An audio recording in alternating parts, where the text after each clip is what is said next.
जब अमेरिका और इजराइल ने हमला किया तो उन्हें लगा कि ईरान तो फ्लावर, उसे एक झटके में मसल दिया जाएगा। लेकिन जब ईरान ने पलटवार किया तब अमेरिका और इजराइल को यह समझ आया कि ईरान फ्लावर नहीं बल्कि फायर है। ईरान ने यह साफ कर दिया है कि वो इस महायुद्ध में न तो झुकेगा और ना ही रुकेगा।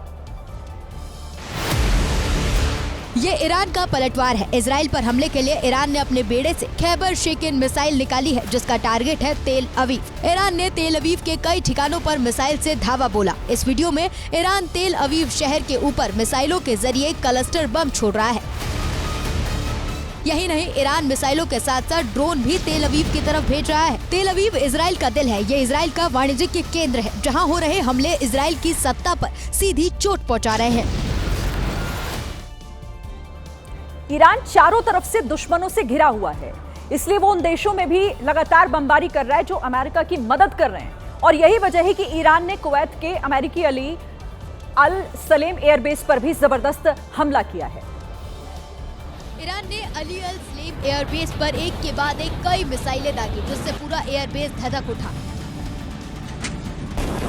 अमेरिकी एयरबेस पर किया गया हमला इतना जोरदार था कि आसपास के इलाके दहल गए।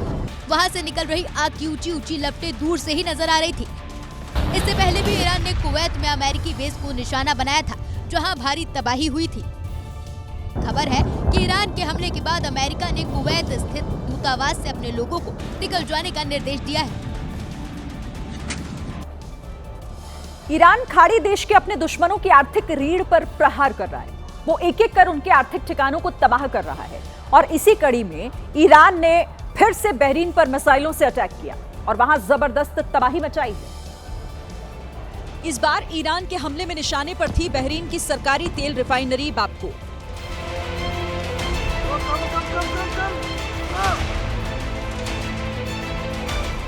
हमला इतना सटीक था कि एक मिसाइल सीधे रिफाइनरी में गिरी, जिसके बाद वहां तेज धमाका हुआ और आग भड़क गई। ये रिफाइनरी बहरीन के सितरा इलाके में मौजूद है। दावा किया गया कि इस हमले में किसी की जान नहीं गई और जल्द ही आग पर काबू पा लिया गया।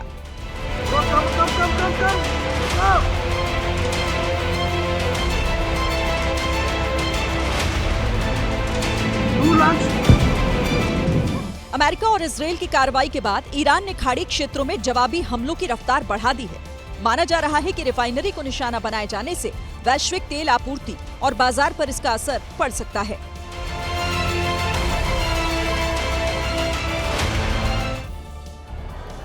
अब हालात ये हैं कि तमाम मिडिल ईस्ट के देशों को अब आर्थिक और सुरक्षा दोनों मोर्चों पर चुनौती का सामना करना पड़ रहा है, क्योंकि ईरान किसी को भी छोड़ने के मूड में तो नहीं है। दुबई भी लगातार निशाने पर है,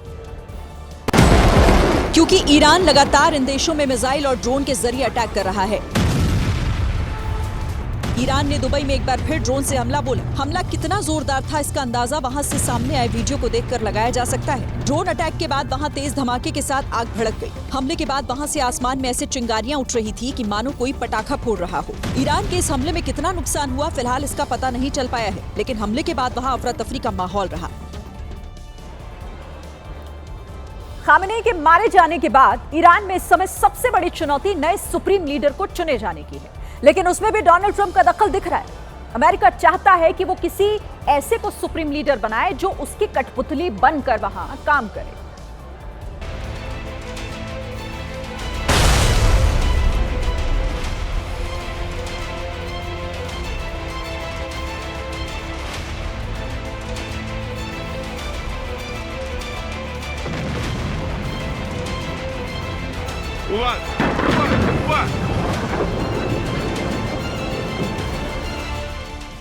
अयातुल्लाह अली खामेनेई के निधन के बाद ये सवाल सबके मन में था कि ईरान का नया सुप्रीम लीडर कौन होगा।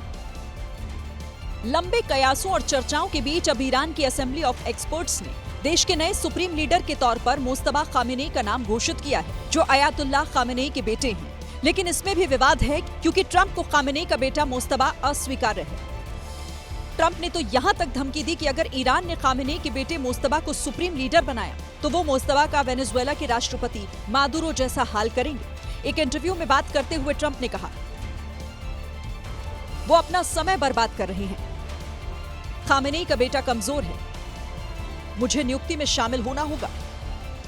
जैसे वेनेजुएला में डेल्सी के मामले में हुआ था। खामेनेई का बेटा मुस्तबा मुझे बिल्कुल पसंद नहीं। हम ऐसा व्यक्ति चाहते हैं जो ईरान में सद्भाव और शांति लाए।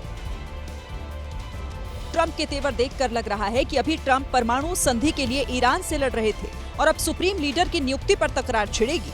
लेकिन ये तकरार कहां तक जाएगी और ईरान का इसमें क्या रुख होगा, ये देखने वाली बात होगी। देखिए, ये तो साफ है कि ईरान ना तो झुकने को तैयार है और ना ही रुकने को। ईरान ने इजराइल पर रात भर मिसाइलों से अटैक किया। ईरान के हमलों से तेल अवीव में दहशत फैल गई। तस्वीरों को देखकर ऐसा लगा मानो इजराइल को ईरान के इस पलटवार की उम्मीद ही नहीं थी।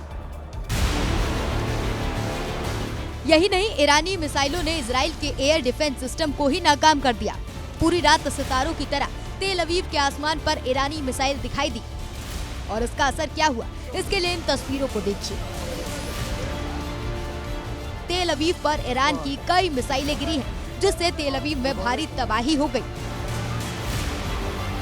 ईरान के इस हमले से इजराइल में अफरा तफरी मच गई। तेल अवीव के अलग अलग इलाकों में धुएं का गुब्बार दिखाई दिया। राहत और बचाव कार्य शुरू हो गया। इजराइल की तरफ से भी ईरान पर लगातार बम फेंके जा रहे हैं। लेकिन जिस तरह ईरान हमले बोल रहा है, उससे इजराइल और अमेरिका की चिंता जरूर बढ़ाती है।